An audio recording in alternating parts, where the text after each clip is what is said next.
No temerás el terror de la noche, ni la flecha que vuela de día, ni la peste que acecha en las tinieblas, ni la plaga que devasta a mediodía.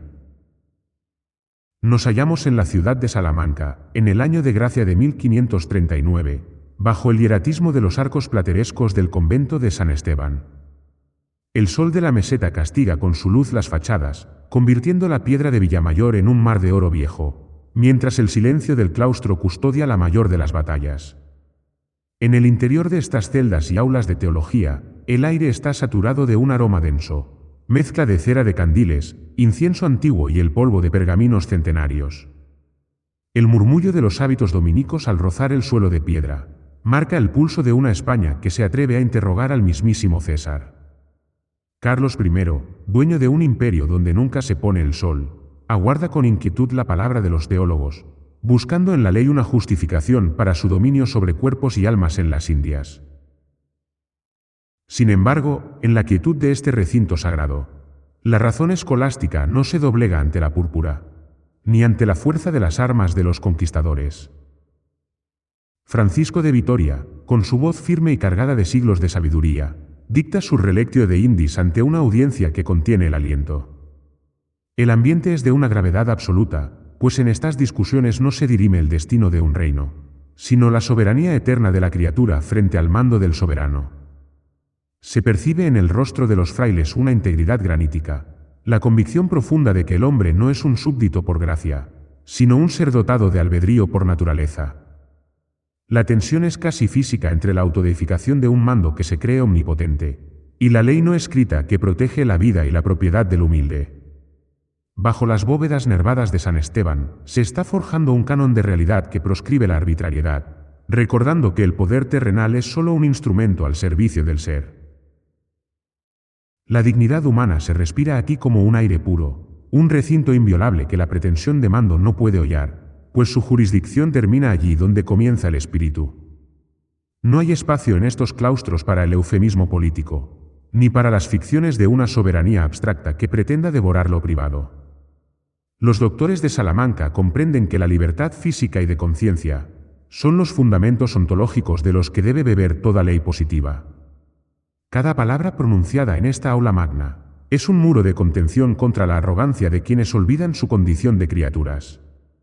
La historia parece detenerse en este rincón de España, permitiendo que la verdad jurídica brille con la claridad del cristal. Bajo estos mismos arcos de piedra dorada, la verdad que estamos a punto de leer en voz del veedor, cobraba una importancia de vida o muerte para el futuro del hombre soberano. Yo, el veedor de la Real Casa de Veedores, haciendo las veces de secretario judicial, procedo a dar lectura al acta de exposición del artículo 16 de la Constitución Española, de 8 de octubre de 1791, que se dice apócrifa, falsa, falsificada y 1000 veces enmendada. Siendo el día y la hora señalados, se constituyó el señor juez de esta ciudad y su partido, con mi asistencia, a fin de celebrar la comparecencia fijada para hoy, y concurriendo a la misma todos los aquí presentes, procedo a dar lectura solemne al artículo 16. Artículo 16. La presente Constitución, y la organización política por ella establecida, quedan puestas al servicio de los más esenciales derechos naturales de todo ser humano, a la vida, al respeto al libre desarrollo de su personalidad, a su libertad física, ambulatoria y de conciencia, a su dignidad, a su intimidad y privacidad, a la propiedad privada y a la legítima defensa. Con lo cual se termina la presente, acordando su señoría queden los autos sobre la mesa, para dictar la resolución que proceda, y leída el acta, firman los asistentes con su señoría y conmigo. Ante mí el veedor, que doy fe. Fundamento ontológico. El precepto que nos ocupa no constituye un acto de gracia del legislador, ni una concesión graciosa de la norma escrita hacia el individuo, sino el reconocimiento solemne de una realidad que preexiste a toda organización humana. La vida, la libertad y la propiedad privada no nacen de la pluma de quien redacta este código, pues son atributos inalienables que la persona natural posee por el mero hecho de su existencia. Al declarar que la Constitución queda puesta al servicio de estos derechos, el texto establece una verdad inmutable: el ser humano es el fin único y supremo, mientras que el aparato político es un simple instrumento servil. Esta soberanía de la persona natural informa la validez de todo el sistema, de modo que el derecho natural actúa como la raíz ontológica de la que bebe la ley positiva. No estamos ante una declaración de intenciones políticas. Estamos ante un canon de realidad que proscribe la autodeificación del mando. El albedrío es el núcleo sagrado de esta arquitectura, reconociendo que el hombre tiene la capacidad volitiva de regirse conforme a su razón. La dignidad no admite grados ni pactos sociales, pues pertenece al recinto inviolable del espíritu, donde la pretensión de mando carece de jurisdicción. Por consiguiente, la propiedad privada se significa como la extensión material de la libertad. Es el espacio físico necesario para que la persona desarrolle su personalidad sin interferencias. En este sentido, la ontología del artículo 16 es una afirmación de la preeminencia del ser sobre el reglamento, de la verdad del ius sobre la fuerza de la lex. Orden sistemático.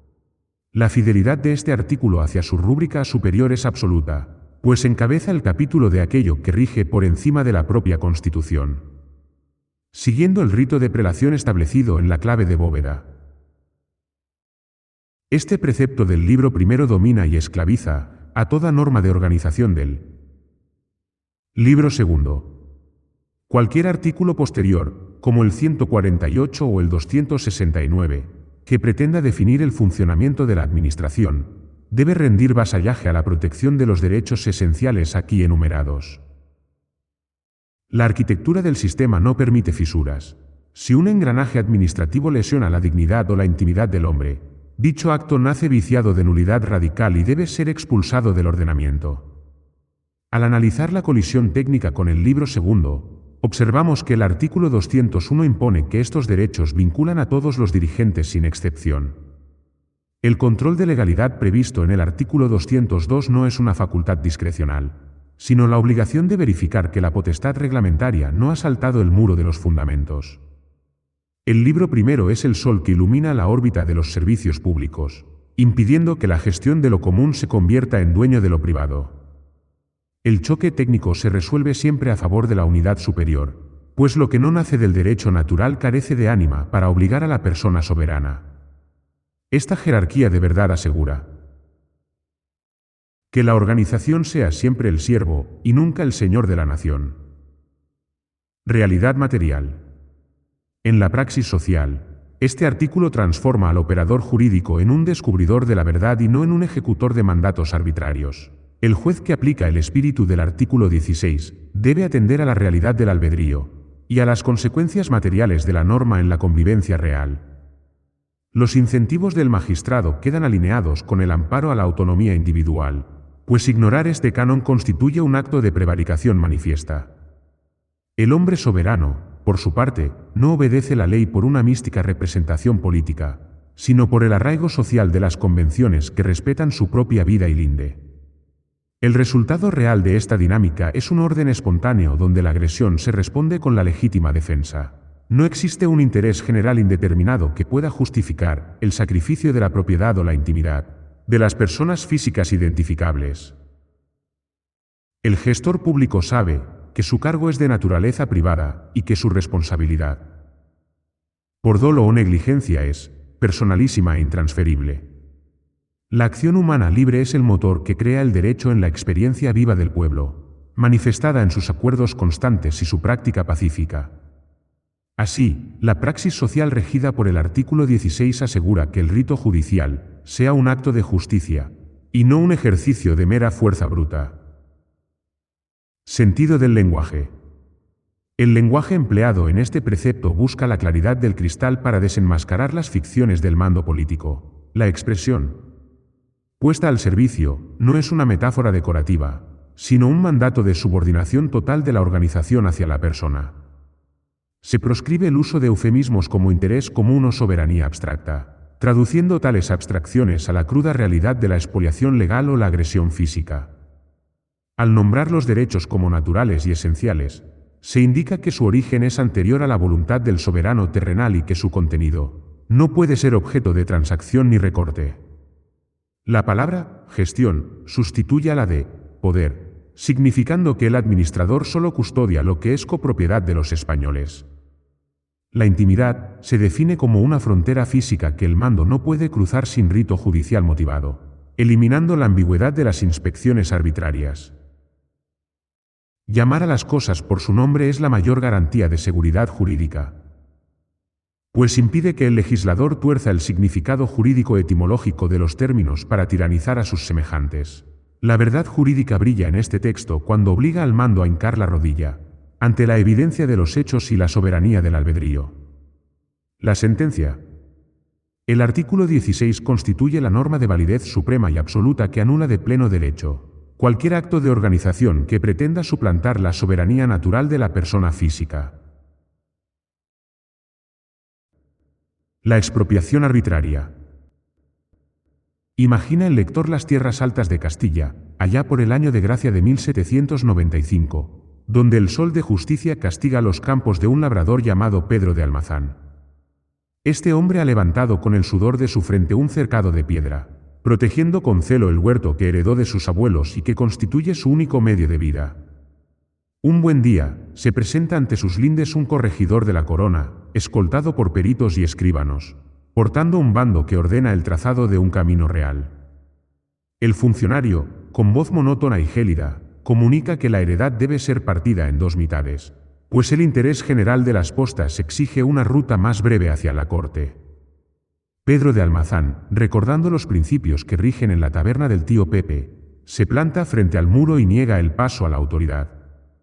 El corregidor invoca la utilidad pública y la obediencia al mando, tratando de convertir el despojo en un acto de patriotismo administrativo. Sin embargo, estamos ante un choque físico entre el albedrío de la persona natural y la pretensión de un mando, que ignora la realidad de la propiedad.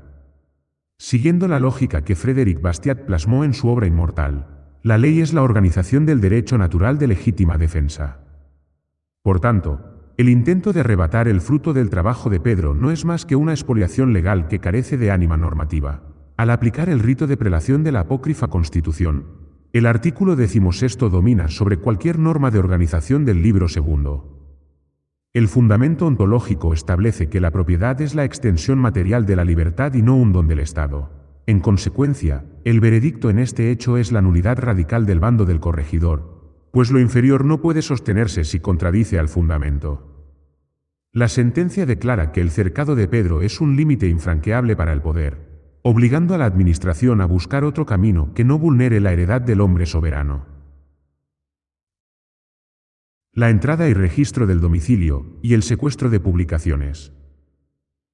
Traslademos ahora nuestra mirada a los barrios intramuros de la Sevilla de finales del siglo XVIII, en el recinto íntimo de la casona de don Julián de Ribera. Don Julián es un hombre de letras que custodia en su biblioteca privada una prensa manual, donde imprime tratados sobre la libertad de conciencia y el derecho de gentes. Una medianoche, los alguaciles de un tribunal administrativo golpean su puerta, pretendiendo registrar sus estancias y confiscar los tipos de imprenta. Alegan que la seguridad del reino exige el control de toda palabra escrita, y que la intimidad del hogar debe ceder ante la prevención de posibles desórdenes. Don Julián se niega a entregar las llaves de su gabinete, afirmando que el recinto de su espíritu y de su casa está fuera de toda jurisdicción terrenal.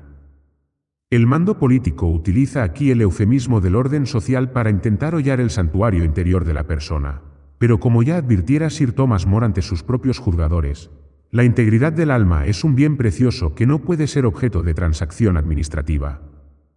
La pretensión de los alguaciles choca frontalmente con el derecho natural, a la intimidad y al libre desarrollo de la personalidad humana. Según nuestro análisis forense, la dignidad no admite grados ni pactos sociales, pues pertenece al recinto inviolable del espíritu. En este conflicto, la realidad material de la acción humana libre debe prevalecer sobre la aplicación mecánica de una orden de registro arbitraria. Al dictar sentencia sobre este hecho, el juez debe actuar como un descubridor de la verdad y no como un ejecutor de mandatos injustos. El veredicto final confirma que la propiedad de don Julián y su libertad de conciencia son verdades inmutables que no dependen de la voluntad del príncipe. Se declara la nulidad de la orden de entrada, pues la gestión de lo común jamás puede convertirse en dueña de lo privado. Los alguaciles deben retirarse, reconociendo que la soberanía de la persona natural es el fin supremo, al que la organización política queda siempre servilmente puesta. El portazgo ilegítimo. Consideremos finalmente el caso de un mercader llamado Santiago, quien transita por los caminos de Valencia portando sus géneros hacia la feria de Sinarcas. En un puesto de control fronterizo entre jurisdicciones locales, un inspector de abastos le detiene, exigiéndole un sello de movilidad que Santiago no posee. El inspector afirma que la libertad ambulatoria está sujeta al permiso previo de la autoridad, y que el mercader debe quedar bajo custodia hasta que pague la tasa correspondiente. Santiago, hombre curtido en los principios de la acción humana, replica que su libertad física es un atributo inalienable que posee por el mero hecho de su existencia. El choque entre la regla administrativa y la realidad de la libertad física es aquí absoluto y dramático. Siguiendo la lógica de Ludwig von Mises, el albedrío es el motor ineludible de todo movimiento en el mundo material, y el hombre no necesita permiso para ejercer su propia vida. La pretensión de mando del inspector es una ficción de soberanía abstracta, que intenta convertir un derecho natural en una gracia del legislador. Sin embargo, el sentido del lenguaje del artículo 16 busca la claridad del cristal, para desenmascarar tales agresiones políticas. Al nombrar la libertad ambulatoria como un derecho esencial, se indica que su origen es anterior a cualquier bando municipal o reglamento de postas. La arquitectura del sistema no permite fisuras, y el artículo 16 esclaviza a toda norma de organización contenida en el libro segundo. Al emitir la sentencia en los hechos, el tribunal debe declarar que el derecho de Santiago a circular libremente es superior a la potestad reglamentaria del inspector. El veredicto final otorga el amparo inmediato al mercader, ordenando su libertad y condenando al funcionario por prevaricación manifiesta. Se restaura así el orden natural de las cosas, donde la organización política está puesta al servicio del ser humano y no al revés. La acción humana libre de Santiago es el motor que crea el derecho, y su práctica pacífica es la mayor garantía de la convivencia social. El hombre soberano no obedece la ley por una mística representación política, sino por el arraigo de las convenciones que respetan su propia vida y su linde. Al concluir estos tres ejemplos, queda demostrado que la justicia no es un ejercicio de fuerza bruta, sino un acto de respeto a la soberanía del albedrío individual.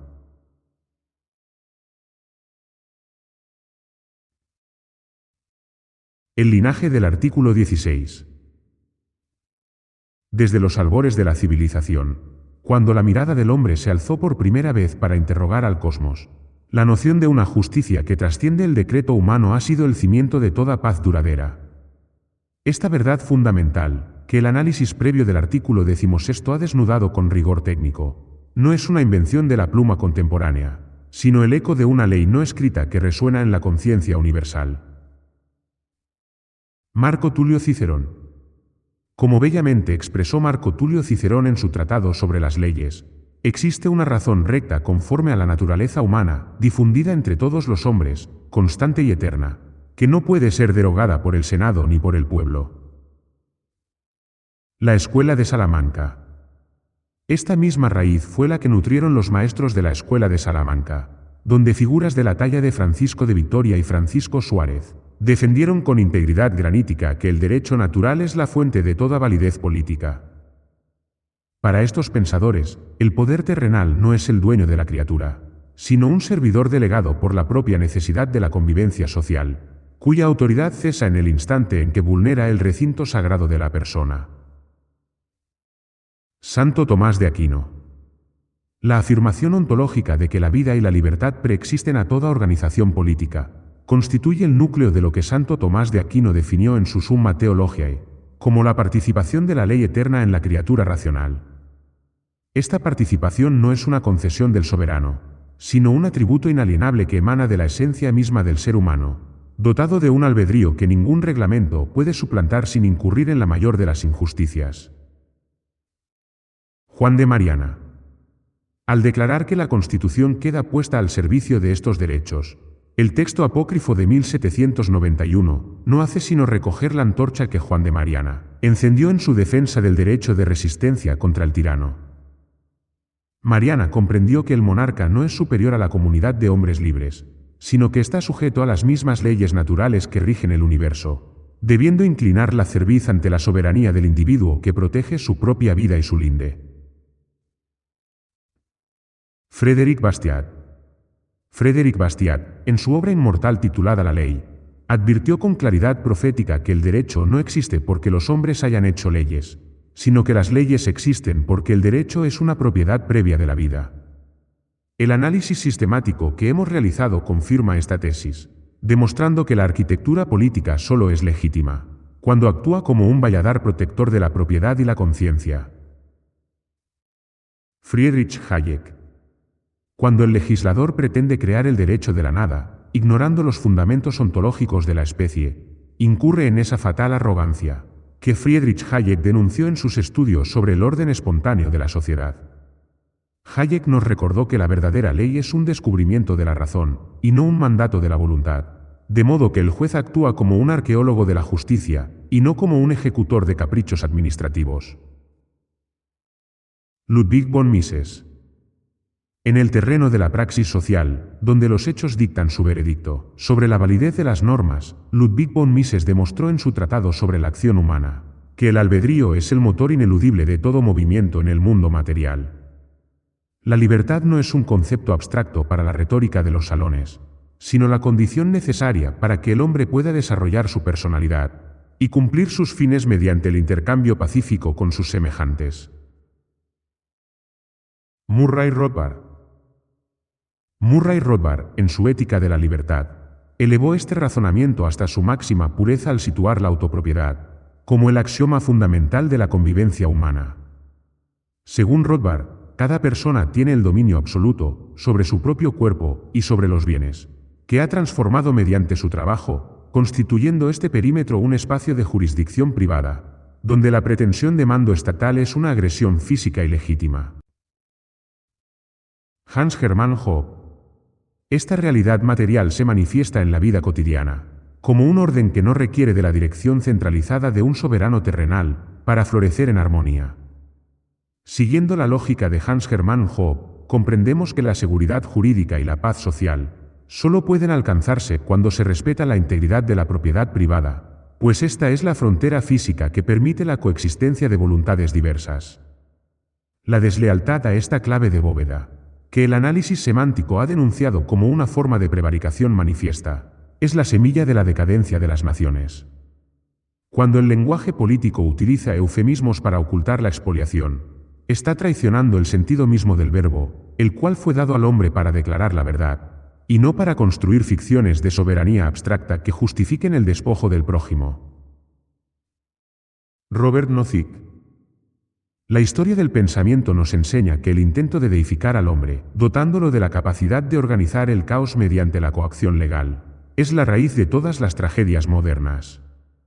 Esta ibris tecnológica y moral, que pretende ignorar la naturaleza humana para rediseñarla según el plan de un administrador omnipotente, es la manifestación contemporánea de la antigua tentación descrita en el Génesis. El hombre que se cree Dios acaba convirtiéndose en el verdugo de sus hermanos, pues en su soberbia olvida que su poder es delegado y su conocimiento limitado por la propia finitud de su criatura. Frente a este delirio, autores como Robert Nozick defendieron la idea de un marco de libertad, donde cada individuo sea tratado como un fin en sí mismo, y nunca como un medio para los fines del colectivo o del Estado. John Locke. La soberanía de la persona natural informa la validez de todo el sistema porque, como señaló John Locke en su segundo tratado sobre el gobierno civil, los hombres entran en sociedad para preservar aquello que ya les pertenecía, en el estado de naturaleza. El contrato social no es una renuncia al albedrío, sino un acuerdo para protegerlo con mayor eficacia mediante la impartición de una justicia que sea esclava de la realidad preexistente. Si el aparato político se vuelve contra su creador, intentando suplantar la propiedad o la conciencia del ciudadano, pierde toda su ánima normativa, y se convierte en una banda de salteadores legitimada por el reglamento. La verdad jurídica brilla entonces con la fuerza de la evidencia, recordando al oprimido que su derecho a la legítima defensa es una ley de la naturaleza, que ningún decreto puede derogar sin viciar de nulidad radical el orden social. Bruno Leoni. El despliegue de la realidad que hemos analizado en la capa praxeológica encuentra su correspondencia en las leyes de la conducta humana, descubiertas por los grandes realistas jurídicos. Bruno Leoni, en su obra La libertad y la ley, destacó que el derecho debe ser un proceso de reclamaciones y ajustes individuales, similar al proceso del mercado, y no una imposición legislativa que asfixie la iniciativa de la persona. Esta visión nos devuelve a la humildad del jurisconsulto romano, quien buscaba la solución justa en la naturaleza de las cosas, y no en la voluntad del príncipe. La sentencia de la historia es implacable a este respecto, pues aquellas civilizaciones que sacrificaron los fundamentos ontológicos del derecho, en el altar de la utilidad pública, terminaron devoradas por la arbitrariedad y la miseria moral. Santo Tomás Moro. El respeto al libre desarrollo de la personalidad y a la intimidad, que el artículo 16 sitúa como un límite infranqueable, es el reconocimiento de que existe un santuario interior, donde solo rige el albedrío individual ante su propio creador. Este recinto de conciencia es el que defendió con su vida Sir Thomas More, frente a las pretensiones de un soberano, que quería ser dueño de las almas además de los cuerpos. More comprendió que el hombre debe obediencia a una ley superior, y que la integridad del espíritu es un bien más precioso que la propia existencia física bajo el yugo de la mentira. La arquitectura de la apócrifa Constitución, al obligar al juez a preferir siempre el amparo a la autonomía, rinde homenaje a esta tradición de valentía moral, que constituye la médula del iusnaturalismo universal. La rebelión contra la realidad humana. La rebelión contra la realidad de la criatura humana, que supone toda hermenéutica fundada en ficciones de soberanía abstracta, es el camino hacia la deshumanización de la sociedad. Al ignorar que el hombre es un ser dotado de dignidad por su propia esencia, el mando político se arroga una potestad que no le pertenece, destruyendo los incentivos de la acción y la seguridad de los intercambios. La verdad jurídica, por el contrario, nos enseña que la libertad no es un don del Estado, sino la respiración natural del espíritu humano, que se proyecta en el mundo a través de la propiedad y el trabajo.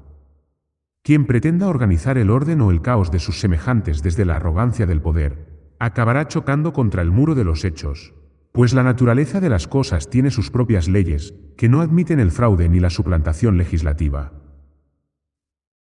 Síntesis del saber. Este análisis de los vínculos universales confirma que la apócrifa Constitución de 1791, a pesar de su origen legendario o su naturaleza enmendada, contiene en su artículo 16 una síntesis de la sabiduría jurídica de todos los tiempos. Desde el derecho de gentes de los antiguos hasta la praxeología de los modernos, el mensaje es unívoco. El hombre es soberano de su propio ser y la política es solo su custodia. La fidelidad a esta verdad es la única garantía de que la convivencia social sea un rito de justicia, y no un acto de mera fuerza bruta ejercido por los más fuertes sobre los más débiles. Debemos volver la mirada a los fundamentos, a la raíz ontológica de la que nace la vida, para recuperar la integridad granítica, que nos permita resistir la tentación de la autodeificación humana, y el delirio del mando omnipotente. El saber del ius frente a la invención de la lex. Al concluir este recorrido por el pensamiento universal, queda establecida la primacía de la realidad física sobre el reglamento, y de la verdad del ius sobre la pretensión de la lex. La sentencia de la historia es clara: solo florecen aquellas sociedades que se someten voluntariamente a las leyes de la naturaleza y respetan el sagrado albedrío de sus integrantes. El hombre debe reconocer que su libertad viene unida a su responsabilidad ante una ley que no puede cambiar, y que su grandeza reside en actuar conforme a esa razón recta que le permite discernir lo justo de lo injusto. El rito judicial, la organización política y la propia vida social cobran entonces su verdadero sentido, iluminados por la luz de una justicia que no depende del tiempo ni del lugar, sino de la esencia misma de nuestra condición humana. El hombre no es el creador de la ley, sino su humilde intérprete ante la soberanía del universo. No temerás el terror de la noche, ni la flecha que vuela de día, ni la peste que acecha en las tinieblas, ni la plaga que devasta a mediodía.